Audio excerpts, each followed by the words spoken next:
Hukum diatur menurut selera orang yang sedang berkuasa, maka yang benar bisa jadi salah, yang salah bisa jadi benar. Kalau untuk rakyat, hukum itu tajam bukan main, cepat sekali dilaksanakan. Tapi giliran menengah ke atas yang gedean dikit berbuat salah, hukum tompul. Tapi ada orang-orang tertentu yang agunannya palsu, jaminannya palsu, bawa kata belece, bukan cuma miliaran, triliunan kredit bisa keluar. Terluka rasa keadilan, hilangnya kesempatan. Rakyat cuma dapat kesempitan, jarang dapat kesempatan.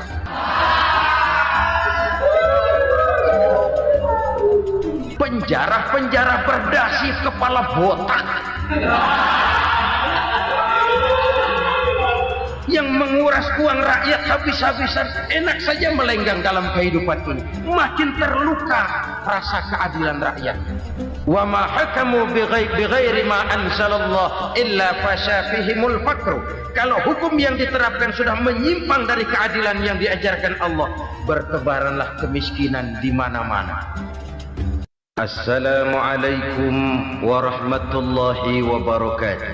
Waalaikumsalam warahmatullahi wabarakatuh. Bismillahirrahmanirrahim. Alhamdulillahi rabbil alamin.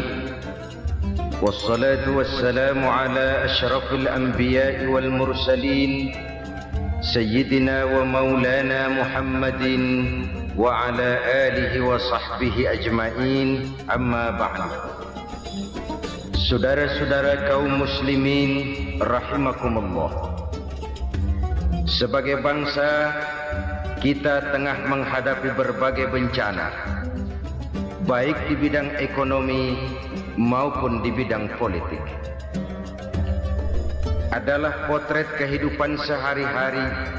Kita menyaksikan peristiwa-peristiwa yang memilukan dan memalukan. PHK terjadi di mana-mana. Pengangguran meningkat, harga-harga membumbung tinggi, daya beli rakyat semakin lemah.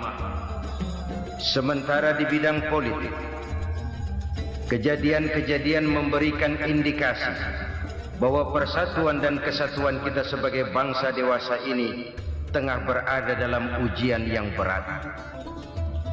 Pada jumpa kita kali ini, tanpa bermaksud untuk mencari kambing hitam dari bencana yang kita hadapi, saya ingin menyampaikan sebuah hadis yang diriwayatkan oleh Imam At-Tabarani dari Ibnu Abbas, bahwa Rasulullah sallallahu alaihi wasallam bersabda, khamsun bi khamsin.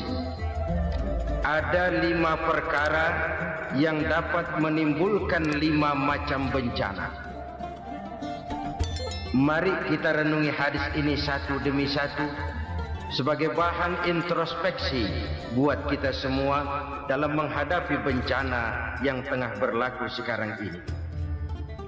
Yang pertama, manaqasa qaumul ahda illa sullita alaihim aduwwuhum.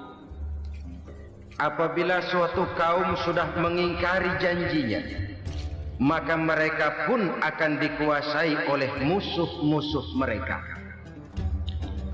Sederhana saja nampak kalimat dalam hadis ini. Apabila orang sudah mengingkari janji, mereka akan dikuasai oleh musuh-musuh mereka sendiri. Dan musuh kita yang paling utama saat ini adalah kemiskinan dan kebodohan. Kenapa itu terjadi? Karena kita mengingkari janji kita sendiri. Di saat awal-awal berdirinya Orde Baru, kita pernah berjanji untuk melaksanakan Pancasila dan Undang-Undang Dasar 45 secara murni dan konsekuen. Kita berjanji bahwa kita akan menegakkan pemerintah yang bersih dan berwibawa. Itu semua pada permulaannya. Waktu demi waktu berjalan, kita lupa dengan janji yang kita ucapkan itu. Ketuhanan yang Maha Esa kita ucapkan, tapi kesetanan yang luar biasa yang kita lakukan. Kemanusiaan yang adil dan beradab yang kita dengungkan, tetapi kemanusiaan zalim dan biadab yang kita praktekkan.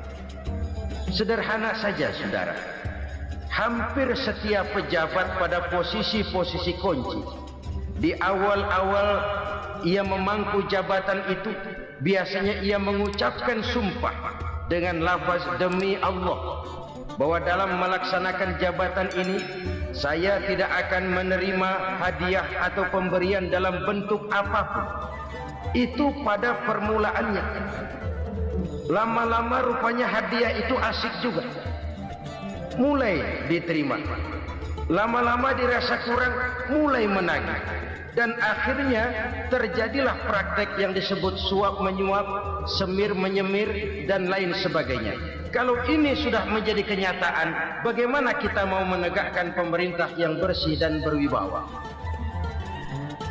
Undang-Undang Dasar 45 menyatakan bahwa bumi, air, dan seluruh kekayaan negara dikelola oleh negara bagi sebesar-besar kemakmuran rakyat.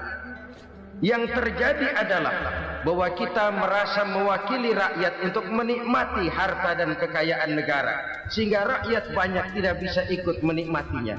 Menumpuklah harta itu sehingga terjadilah pepatah, gunung ditimbun, sumur digali. Yang kaya semakin kaya, yang miskin semakin terpuruk. Kita ingkar dengan janji yang kita ucapkan di awal-awal kita bergerak. Kita ingkar dengan janji pada saat kita mengatakannya dengan menyebut nama Allah, dengan mempertaruhkan nama Tuhan. Sehingga pada akhirnya jabatan pun mengalami tender. Sudah menjadi rahasia umum. Orang mau jadi lurah mesti mengeluarkan uang. Mau jadi camat mesti mengeluarkan uang. Mau jadi wali kota, bupati, bahkan gubernur itu ada pasarannya. Secara logika, kalau orang memperoleh satu jabatan karena banyak mengeluarkan uang, tentu pada saat ia mengeluarkan uang, ia sudah punya pemikiran, modal pasti pulang, modal pasti kembali. Kalau orang memperoleh suatu jabatan karena banyak mengeluarkan uang, maka langkah pertama yang dia lakukan setelah memangku jabatan itu ialah bagaimana uang bisa kembali, bagaimana modal bisa pulang. Kalau modal sudah pulang, pikiran berikutnya bagaimana supaya dapat untung. Lalu kapan mau bekerja untuk kepentingan rakyat? Itu nomor 18. Kemudian kalau ada proyek-proyek besar, pertanyaannya ialah bukan apakah proyek ini bermanfaat bagi rakyat, apakah proyek ini layak untuk diteruskan, tetapi yang jadi pertanyaan paling utama ialah bagian saya berapa duit dari proyek ini. Kita bisa lihat proyek, mega proyek lahan 1 juta hektar di Kalimantan Tengah, triliunan rupiah, dan proyek itu gagal. SD Impres bulan ini diresmikan, bulan depan retak. Jembatan-jembatan bulan ini gunting pita, bulan depan runtuh. Kita ingkar dengan janji. Kita berkata kita bekerja untuk kepentingan rakyat, tapi kita tidak pernah mengenal rakyat itu. Apabila suatu kaum sudah mulai mengingkari janji, maka mereka akan dikuasai oleh musuh-musuh mereka. Akibatnya tersusunlah barisan-barisan sakit hati yang makin lama makin menjadi bola salju, menggelinding membesar, dan kemudian terjadilah hal-hal yang tidak kita inginkan lagi. Apabila suatu kaum sudah mengingkari janji, maka mereka akan dikuasai oleh musuh-musuh mereka. Ini penyebab bencana yang pertama. Kita tidak konsekuen. Tadinya kita dengan lantang teriak-teriak berantas korupsi, ganyang korupsi. Pada waktu kita belum mendapat kesempatan. Setelah kita naik punya kesempatan, rupanya korupsi enak juga dirasa. Terjadi pergeseran nilai, orang luntur, kehilangan idealisme awal. Lalu untuk menghibur diri, menutup kesalahan, kita gunakanlah pepatah bahwa tidak ada gading yang tak retak, bahwa kita harus mikul dur mendem jero. Itu semua cuma sebagai dalih agar kesalahan kita tidak dibicarakan orang lain. Padahal kita sendiri yang mengingkari janji. Kita yang keluar dari komitmen awal kita. Kita berjanji melaksanakan Pancasila dan Undang-Undang Dasar 45 dengan murni dan konsekuen.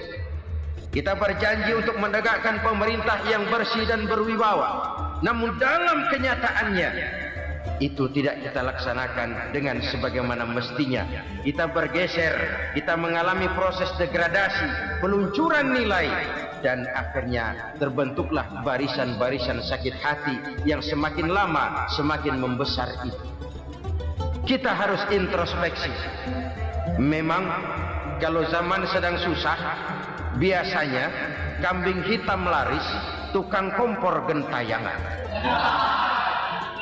Itu dari dulu selalu mencari kambing hitam. Karena itu kita tidak bicara orang, kita tidak bicara siapa yang salah. Kita bicara sistem, dan sistem itu bisa mengena siapa saja. Kalau orang sudah mulai mengingkari janji, bergeser dari komitmen awal, itu sudah mulai ya mengalami proses peluncuran, proses degradasi. Ini penyebab yang pertama. Kita tidak lagi konsekuen bahwa bumi, air, sumber daya alam adalah milik negara, dikuasai oleh negara, digunakan bagi sebesar-besar kemakmuran rakyat. Ternyata rakyat yang makmur itu tidak merupakan gambaran yang menyeluruh dari rakyat kita. Undang-undang dasar kita menganut ekonomi kekeluargaan, tapi yang kita praktekkan adalah ekonomi keluarga. Kalau bukan keluarga nggak dapat proyek. Kalau bukan keluarga nggak dapat macam-macam. Kekeluargaan kita rubah menjadi keluarga. Timbullah penyakit nepotisme. Kita bergeser, kita ingkari janji, dan kita anggap kita atasnamakan rakyat.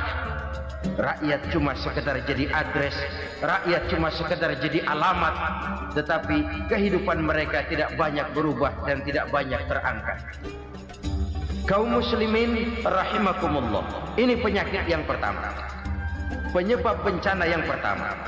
Yang kedua kata Nabi, wa ma hakamu bighairi ma anzalallah.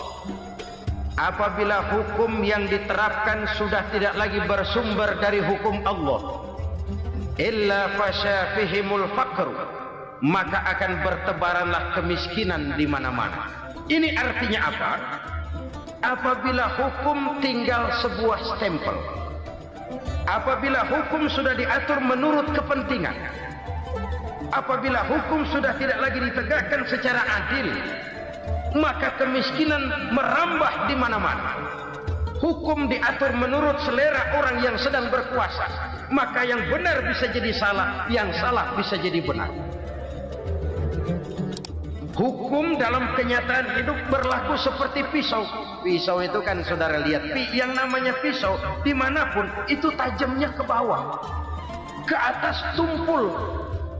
Kalau hukum itu, kalau untuk rakyat, hukum itu tajam bukan main, cepat sekali dilaksanakan. Tapi giliran menengah ke atas, yang gedean dikit berbuat salah, hukum tumpul. Hukum pura-pura tidak dengar. Akibatnya terluka rasa keadilan rakyat. Satu kasus rakyat diam, dua kasus rakyat diam, tiga kasus rakyat diam, kasus terakumulasi di hati rakyat. Luka rasa keadilan, dan itu menjadi sumber bencana. Penjarahan, kita tidak setuju itu, tapi kita harus melihat kausalnya. Itu kan tidak berdiri sendiri. Itu kan karena terlukanya rasa keadilan rakyat, melihat kesempatan ini tidak merata. Kalau rakyat ini yang ngajukan kredit ke bank, walaupun jumlahnya cuma jutaan, ratusan ribu, susahnya 17 setan. Tapi ada orang-orang tertentu yang agunannya palsu, jaminannya palsu, bawa kata belece, bukan cuma miliaran, triliunan kredit bisa keluar. Terluka rasa keadilan, hilangnya kesempatan. Rakyat cuma dapat kesempitan, jarang dapat kesempatan. Dari lukanya rasa keadilan ini. Memang ya entah lipstik, entah basa-basi, dibentuklah tim ini, dibentuklah badan pengawas ini, dibentuklah tim ini. Kalau membentur tahu, hancur tahu. Tapi kalau tim yang dibentuk membentur karang, bukan karangnya yang hancur biasanya, timnya yang bubar. Kenapa? Yang dibentur batu karang yang sangat keras. Kita main-main dengan hukum. Kita tidak konsekuen dengan hukum. Luka rasa keadilan dan itu terakumulasi. Edi Tamsil, rakyat tahu, terakumulasi. Menguap begitu saja. Kasus-kasus lain rakyat tahu, menguap begitu saja. Ketidakadilan terakumulasi, mengendap di hati rakyat, menunggu ledakan. Pada saat sumbu meledak, rakyat tidak bisa dibendung lagi. Oke, kita tidak setuju dengan penjarahan, tapi jangan melihat itu sebagai peristiwa yang berdiri sendiri. Kenapa itu terjadi? Kausalnya kenapa? Oke, kita tidak setuju memang, tapi yang dijarah oleh rakyat kan memang cuma untuk perut. Yang dijarahkan beras, yang dijarahkan televisi, yang dijarahkan kulkas yang masih bisa dihitung, yang memang real untuk kebutuhan rakyat. Penjara-penjara berdasi kepala botak yang menguras uang rakyat habis-habisan, enak saja melenggang dalam kehidupan ini. Makin terluka rasa keadilan rakyat. Apabila hukum yang diterapkan sudah menyimpang dari keadilan yang diajarkan Allah, fasyafihimul fakru, bertebaranlah kemiskinan. Aneh, memalukan, memilukan. Sebuah negara agraris yang katanya pulaunya hijau royo-royo, Gemah Ripalau Jenawi Toto Tentrem Kertora Harjo, yang tahun 93 pernah mendapat penghargaan dari FAO, Badan Pangan Sedunia, sebagai negara yang berhasil dalam swasembada pangan. Sekarang ini kita terpaksa betul beli beras dari Vietnam, beli beras ke Kamboja, beli kedelai dari Kamboja. Kenapa? Lahan sawah kita habis ditanami pabrik. Teknologi kita, teknologi loncatan yang non-applied, tidak terpakai oleh kita. Lantas lahan yang tidak bisa kita tanami, kita paksakan lahan-lahan gambut menjadi tanah pertanian yang subur dengan biaya triliunan dan kita gagal. Kita cari jarum dan kapak hilang. Kita mau jadi negara industri dengan loncatan teknologi yang maju, kita lupakan pola pijak kita sebagai negara agraris dan akhirnya kita kecolongan.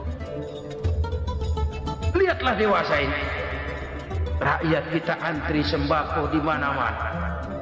Di sebuah negara agraris, ketidakadilan melahirkan kemiskinan. Kemiskinan moral dan kemiskinan material.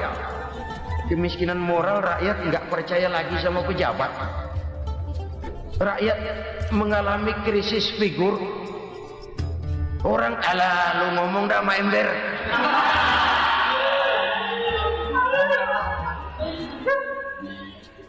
Penataran yang menghabiskan biaya miliaran itu melahirkan pejabat-pejabat korup. Pengawasan yang menghabiskan biaya miliaran itu ternyata impoten, mandul. Kemiskinan moral. Jujur saya berkata, saudara-saudara, setelah pintu reformasi dibuka, itu yang masuk memang macam-macam. Ada yang memang punya tujuan murni, konsekuen dan punya konsep. Ada yang nunggu di tikungan, begitu mobil lewat nyamber pintu, berangkat ikut reformasi. Ada yang memanfaatkan momentum, mumpung untuk nyampein unek-unek, ngerti enggak, pokoknya ngomong. Sehingga keadaan semakin rancu, kebingungan semakin menjadi-jadi, masalah yang paling urgen tidak terselesaikan. Sekarang ini orang berpikir mendingan jadi pala ular daripada jadi buntut macan. Buntut macan memang hebat macan, tapi kalau buntutnya cuma ugel-ugel di belakang buat apa? Mendingan jadi kepala ular kecil juga nyaplok. Artinya ya biar kecil juga kalau punya partai kan gagah. Lalu rame-rame bikin partai kayak bikin arisan. Orang makin mengalami dislokasi. Semua mau jadi pahlawan, semua mau nomor satu, semua ngomong. Iya kalau bidangnya, kalau bukan makin rancu. Marilah lewat kesempatan ini saya mengajak kita untuk tahu diri. Biarkan politisi ngomong politik, biarkan ekonom menata ekonomi, biarkan praktisi bicara soal hukum, biarkan rakyat munajat, istighfar, mohon pertolongan Allah. Tahu diri kita. Kalau memang ayam, kukuruyuk aja dah. Kalau memang kucing, ayo ngeong. Kalau kambing, silahkan ngembe. Udah tahu ayam, ngeong bunyinya. Suaranya palas, orang nggak ngerti, bingung, makin menjadi-jadi. Ibarat kesebelasan sepak bola bangsa kita sekarang ini, rame-rame mau bikin gol, kiper ikut nyerang sekarang. Memilukan dan bahkan memalukan. Wa ma hakamu bighairi ma anzalallah illa fasha fihimul faqru. Kalau hukum yang diterapkan sudah menyimpang dari keadilan yang diajarkan Allah, bertebaranlah kemiskinan di mana-mana. Coba sekarang ini, yang punya duit bingung, apalagi yang kagak punya duit. Yang pengusaha gede ngeluh, apalagi yang pengusaha pas-pasan. Yang kagak punya beras, yang punya beras saja masih bingung, apalagi yang nggak punya beras. Ini sudah demikian merata. Dulu kita kagum mendengar konglomerat kelas wadah. Kelas-kelas yang seakan-akan cuma ada dalam khayalan mereka, punya kekayaan miliaran dolar, triliunan, sudahlah seolah-olah nggak terjangkau sama kita. Weh, ternyata yang gede-gede itu juga gede utangnya.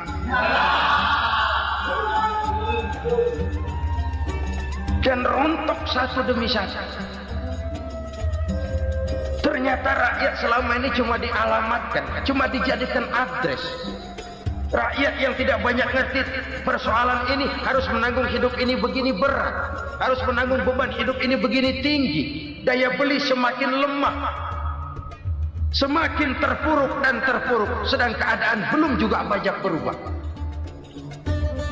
Yang hutang sama luar negeri itu kan bukan rakyat kecil, Ciano. Yang banyak nyimpen dolar juga kan Ciano. Rakyat kecil bocah kampung mah jangankan nyimpen dolar, ngelihat juga tumben. Kemana kita mesti bercermin? Sekali lagi saya mengatakan maaf, kita tidak bermaksud mencari kambing hitam. Karena itu kita tidak bicara orang, kita bicara sistem, kita bicara keadaan. Beginilah yang dikatakan Nabi, penyebab timbulnya bencana, hukum yang ditegakkan tidak lagi berorientasi kepada keadilan, tapi berorientasi kepada kepentingan. Akhirnya bentuk hukum seperti pisau, tajam ke bawah, tumpul ke atas. Hukum cuma buat rakyat kecil, tetapi kelompok menengah ke atas kadang-kadang kebal dari perlakuan hukum. Maka bertebaranlah kemiskinan. Iya, kemiskinan moral berupa lukanya rasa keadilan. Kalau rasa keadilan terluka, orang kan nunggu kesempatan, saudara.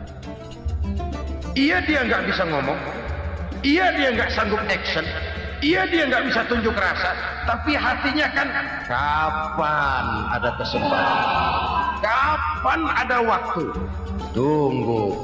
Hatinya mesti begitu. Sehingga begitu ada kesempatan, terjadilah hal-hal yang tidak terhindarkan. Dan itu ekses, bukan reformasi. Jangan seperti sebuah dialog saya dengan seorang abang beca. Saya bertanya, bang, ya, abang tahu nggak reformasi? Tahu. Ustaz, apa? Pembakaran. terus penjarahan, lalu perkosaan. Itu reformasi. Itu yang saya lihat. Itu yang dia lihat.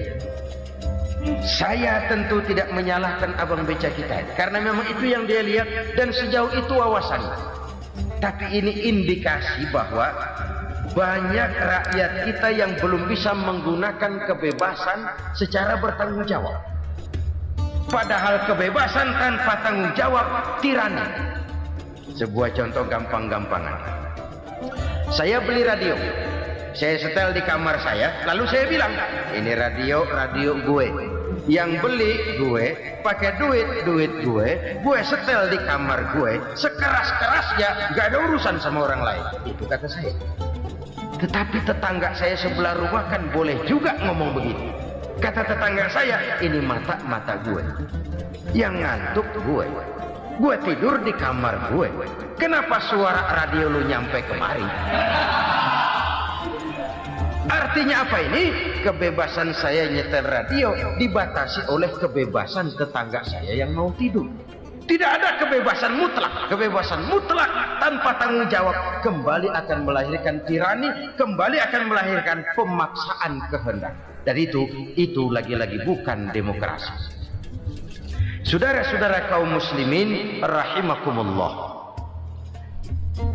Ini penyakit yang kedua, lukanya rasa keadilan, terutama di kalangan rakyat kecil. Itu mengendap menjadi akumulasi dan menunggu giliran kapan bisa dimuntahkan. Dengan kata lain, rakyat itu udah banyak banget makan yang perutnya jadi enak, nyelam. Kapan nunggu muntahnya? Udah begini banyak akumulasi yang mereka pendam di perut ini, sehingga ketika terjadi kesempatan itu sudah tidak terkendalikan lagi. Kita out of control. Saya tidak mentolerir sikap-sikap kekerasan. Bahkan saya lebih cenderung bahwa kalau di rumah kita banyak tikusnya saja racuni, jangan rumah dibakar. Bahwa ada korupsi, ya, ada kolusi, memang ada nepotisme, tentu. Tetapi tikusnya saja racuni, jangan rumah dibakar. Masa mau ngusir tikus bakar rumah? Tikusnya lari, tikusnya selamat, rumahnya ewes-ewes.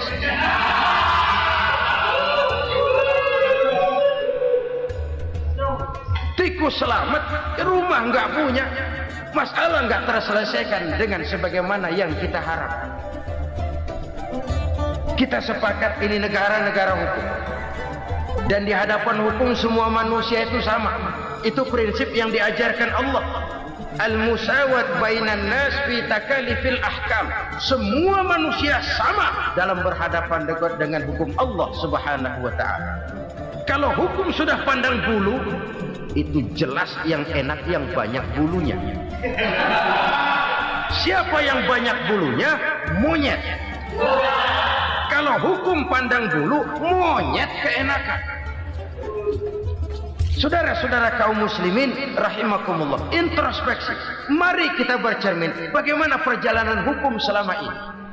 Kalau introspeksi ini kita temukan, lalu ada upaya untuk memperbaiki diri.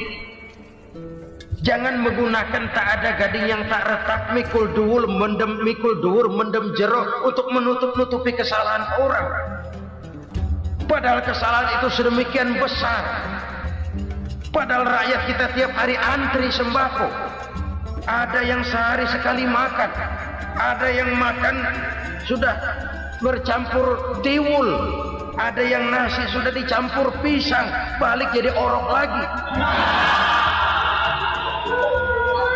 Macam-macam upaya rakyat untuk menangsal perut ini. Lalu rakyat ditenang-tenangkan, lebih baik puasa Senin Kemis sambil menghadapi krisis ekonomi. Kenapa rakyat yang disuruh puasa? Kenapa bukan pejabatnya yang puasa lebih dulu untuk kemakmuran rakyat? Kalau rakyat yang memang perutnya udah gepeng disuruh puasa, makin krempeng perutnya. Artinya pejabat harus punya sense of politics. Ya tidak ada. Puasa itu kan tidak cuma Senin Kemis saja. Puasa itu puasa perasaan, puasa menghargai perasaan yang sedang kondisi yang sedang dihadapi oleh rakyat.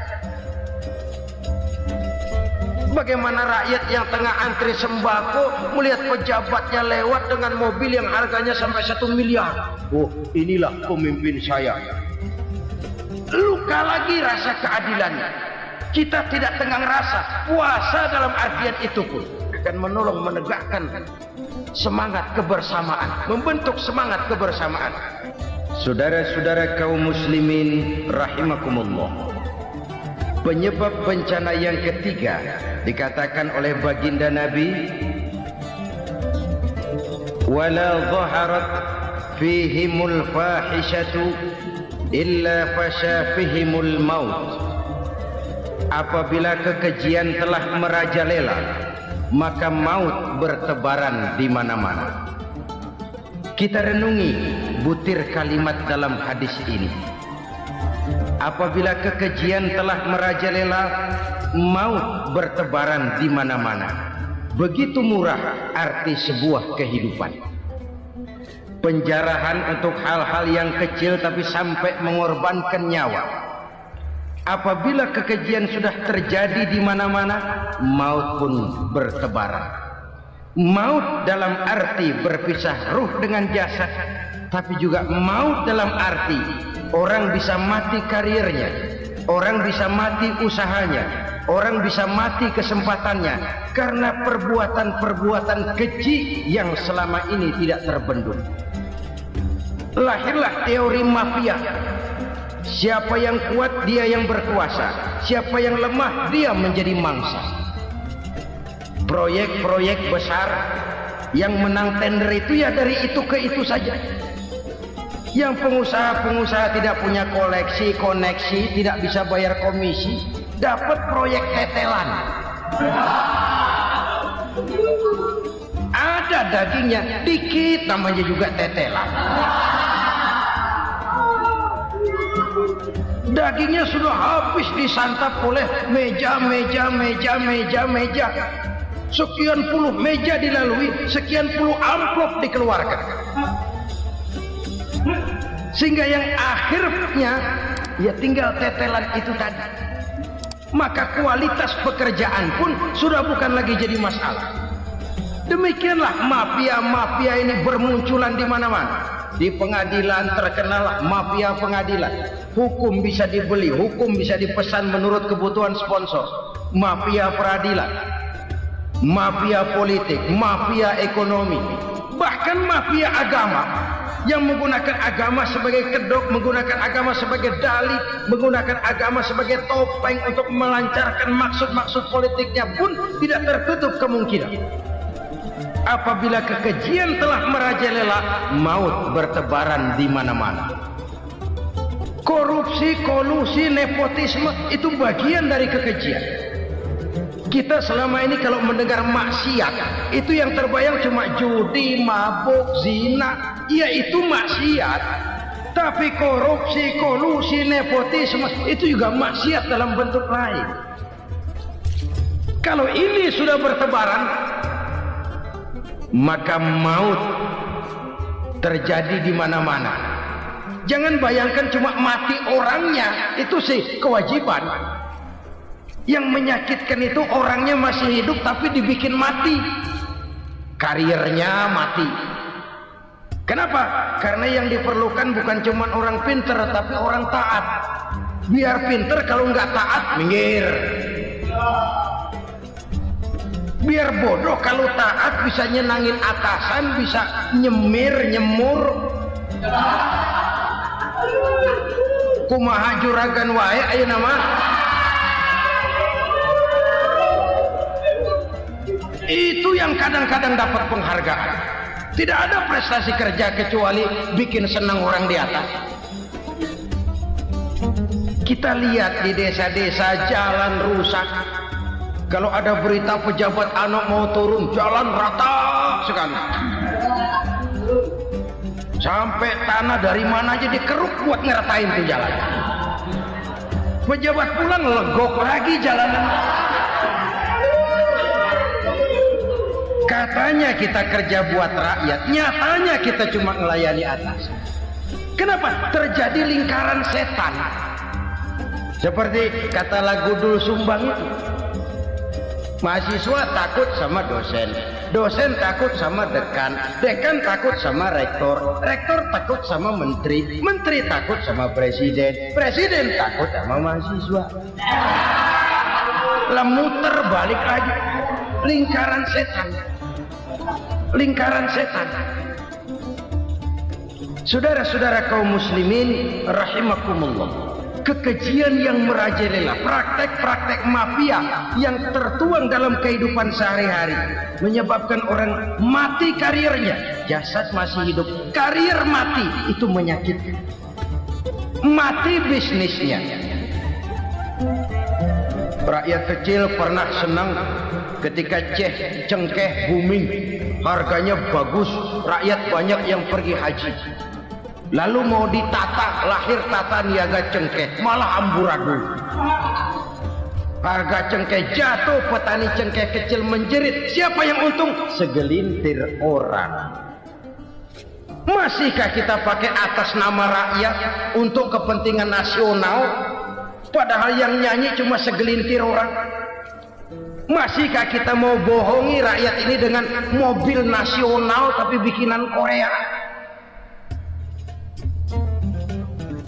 Masihkah kita mau bermain verbalisme, bermain kata? Ini sebuah masa lalu yang tidak perlu terulang lagi untuk masa-masa yang akan datang.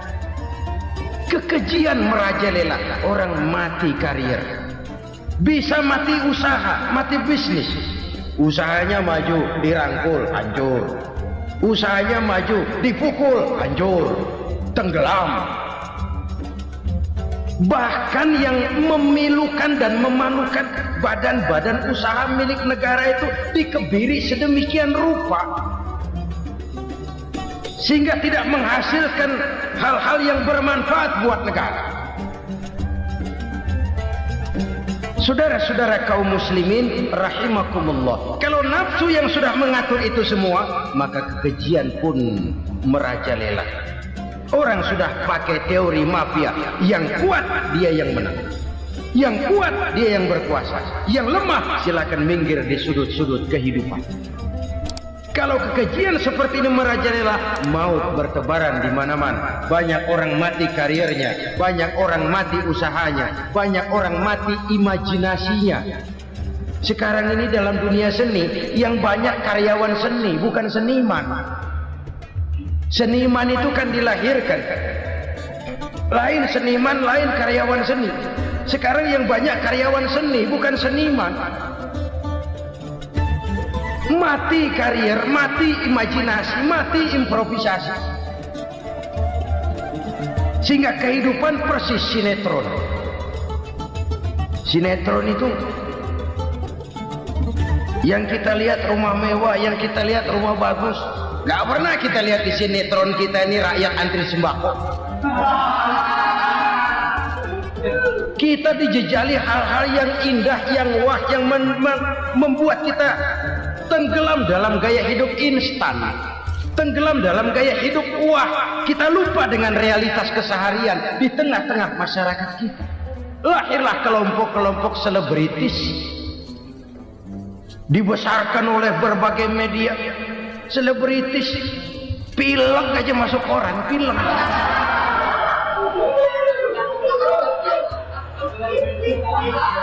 Rakyat yang pingsan antri beras nggak masuk koran. Rakyat yang semaput antri minyak nggak masuk koran. Selebritis panok masuk koran.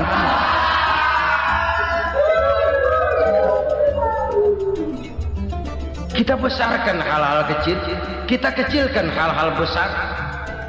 Karena apa? Kita mengejar oplah, kita profit oriented, tidak lagi berorientasi kepada realitas hidup yang kita hadapi ini.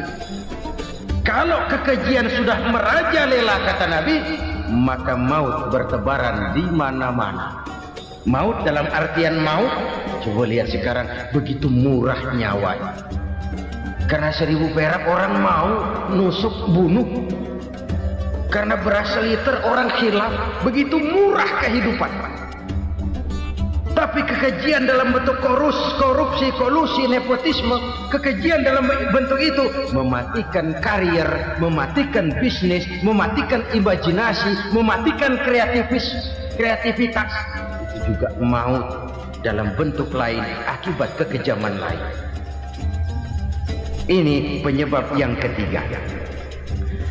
Yang keempat, penyebab bencana menurut baginda Rasul, wala tuffiful mikyala illa muni'un nabat. Apabila timbangan sudah dicurangi, maka tercegahlah tumbuh-tumbuhan. Apabila timbangan sudah mulai curang, maka terjadilah musim paceklik.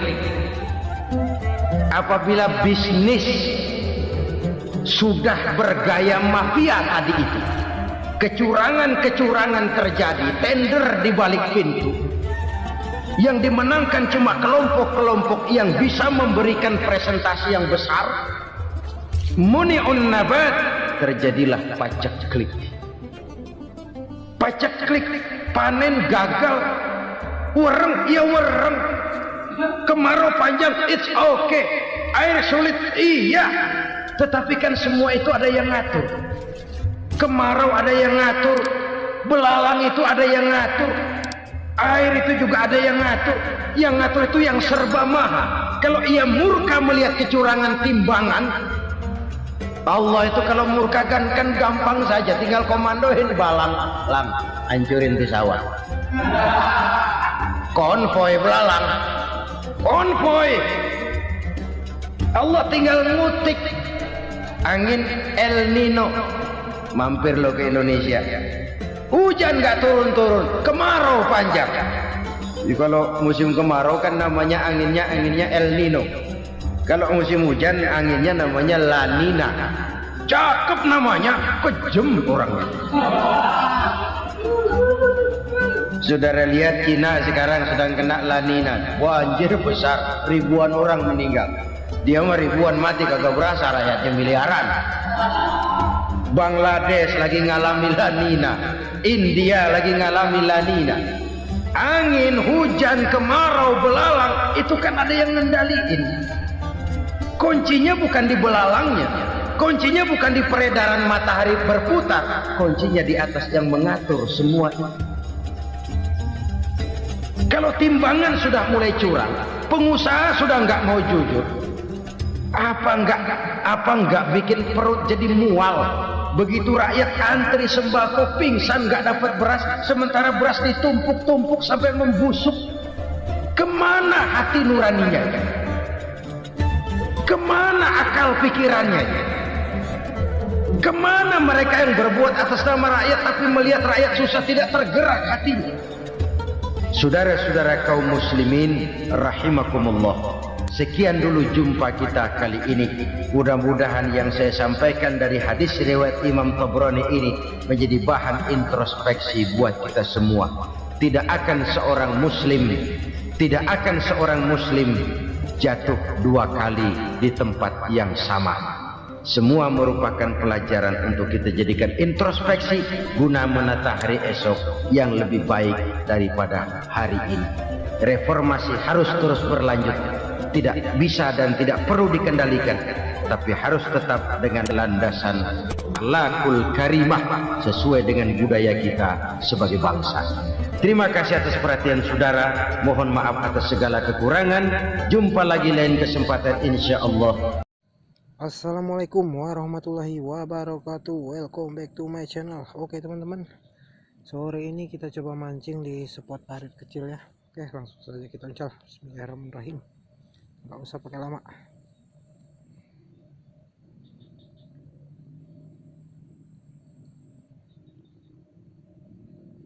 Apakah ada ikan di sini? Ada pergerakan. Ikan apakah yang mengendus-endus umpan kita?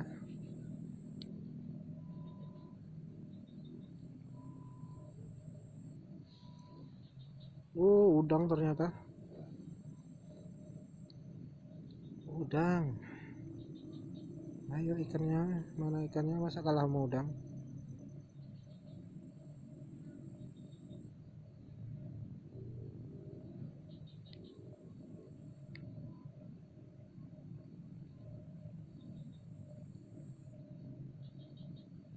Ayo dimakan.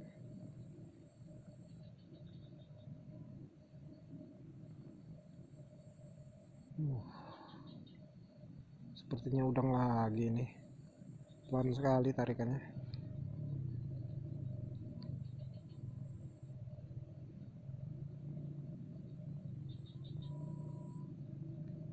Nah, kan? Udang lagi teman-teman. Kita pindah spot lah.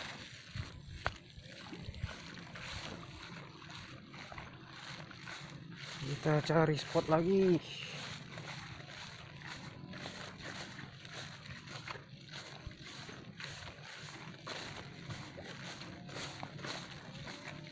Oke.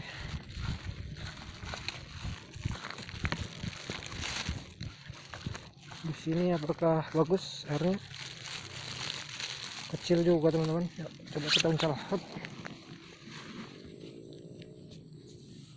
Airnya kecil.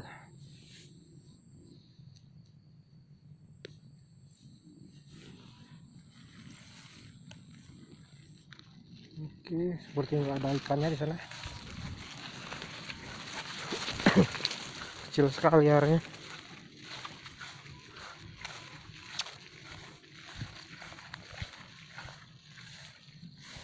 Kita jalan lagi cari spot. Airnya kecil sekali. Ini padahal redang hujan, ini airnya masuk kolam semua berarti. Tuh.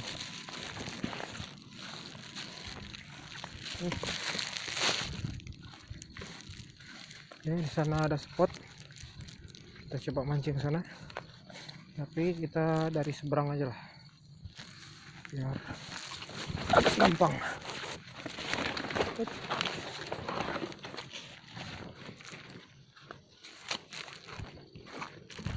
Kita mancingnya dari seberang. Malah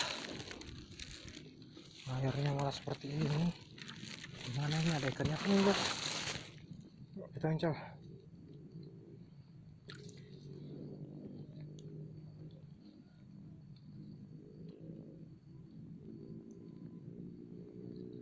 Kecil sekali airnya.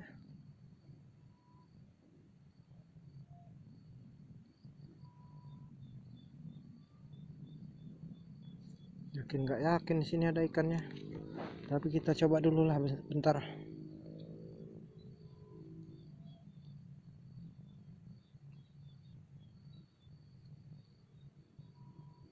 Ada teman-teman.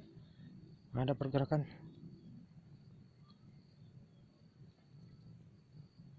Tahu itu yang makan apa?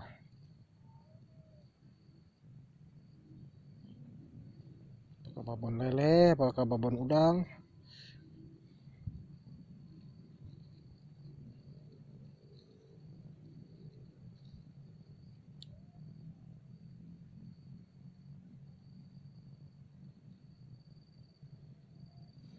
Kacau ini, habis spot kita. Cari spot bawah lah. Kacau habis.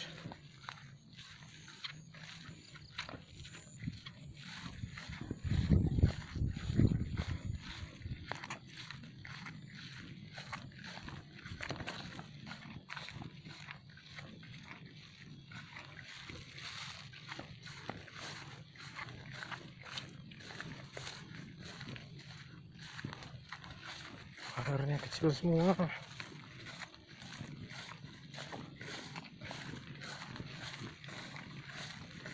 Oke, barangkali di spot ini tuh lumayan besar airnya. Mudah-mudahan ada ikannya lah di sini. Kita uncal ya. Bismillahirrahmanirrahim. Ayo ikan.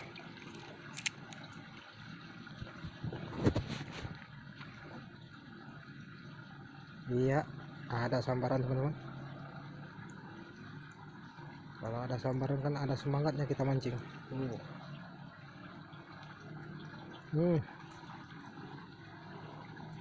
Ayo ditelan, jangan ragu-ragu.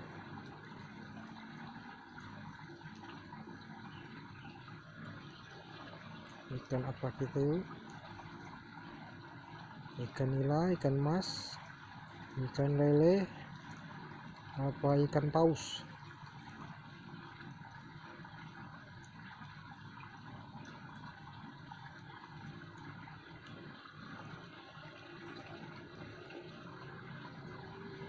Malu kucing.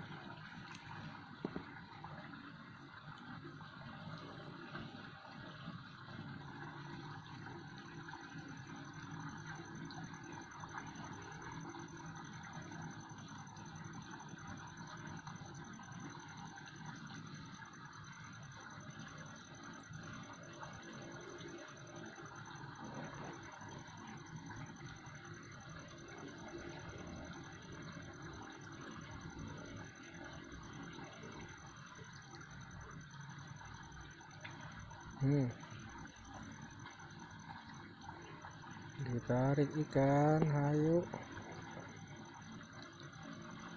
jepret. Ikannya malu kucing.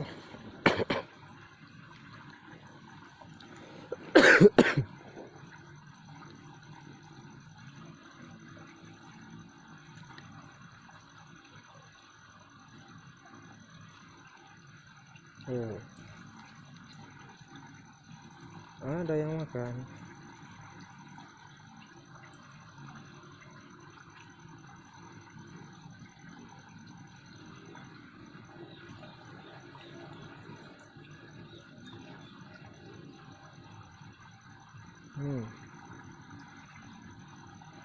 Ayo, jangan ragu-ragu, ditelan aja.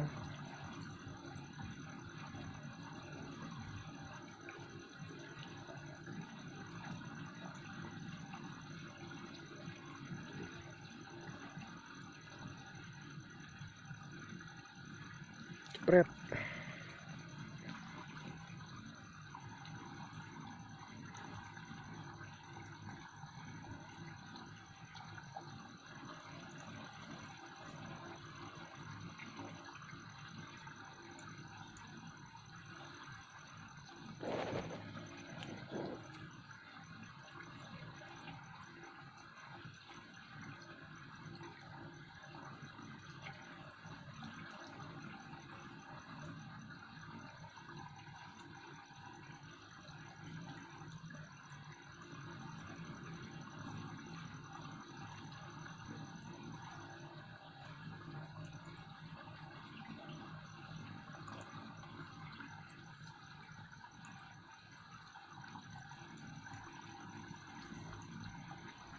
Gak ada yang ikannya.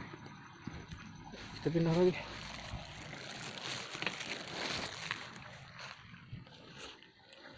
Oke, kita sampai di spot ini. Ada airnya.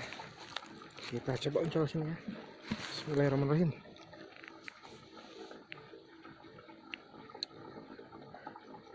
Mudah-mudahan di sini ada ikannya. Kita udah jalan cukup jauh ini cari spot.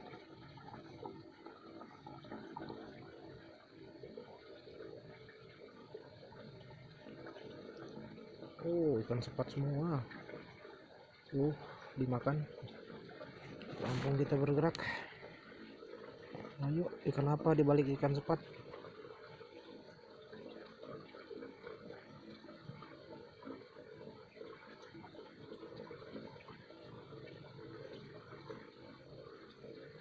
Apakah ada ikan babon?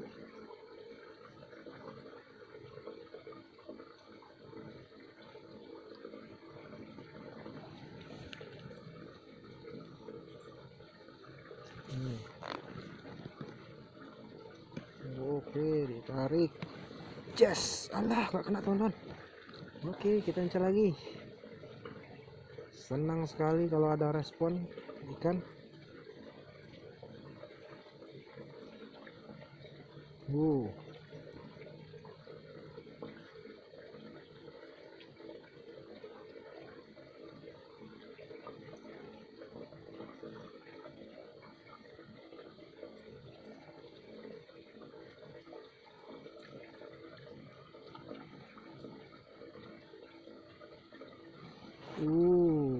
tarik terus.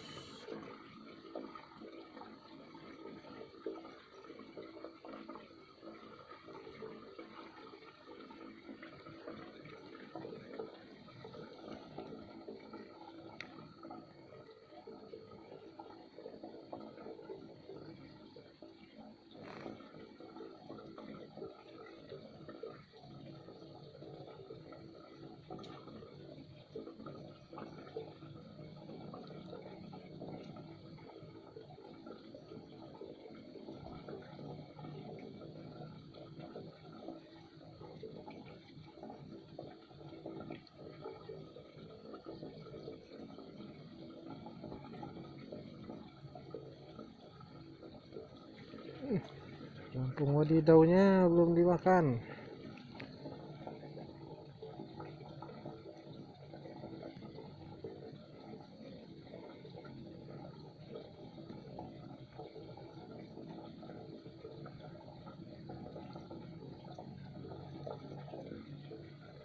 Apa udang lagi nih yang makan. Oke, belum ada rezekinya di sini.